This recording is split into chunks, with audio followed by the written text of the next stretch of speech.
এনে উনি ঘুম থেকে উঠে এখন আমাকে চা করে দিতে হলো গরম গরম। সারা সপ্তাহ কাজ করে, ভাবলাম যে দিই একটু চা করে। হ্যাঁ না, আমার খাওয়া গেছে, চল টিফিন খাই।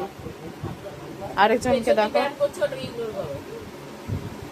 দেখ কিরকম করে।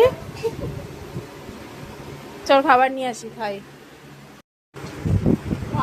সানডে ব্রেকফাস্ট লুচি আলুর তরকারি খাচ্ছি। একজন তো দুষ্টুমি করেই যাচ্ছে, বাদরামি করেই যাচ্ছে। ভালো লাগছে খেতে, সকাল সকাল ঘুম থেকে উঠে লুচি খেতে। অ্যাকচুয়ালি আমি সকালবেলা তোমার খাই না, তোমার ব্রেকফাস্ট স্কিপ হয়ে যায়, একটাই যে তাড়াতাড়ি উঠেছে। আর মর্নিং ডিউটি থাকলে আমি একটাই আমি অনেকদিন পর লুচি খাচ্ছি, তাও এটা ময়দার লুচি না, এটা আটার লুচি।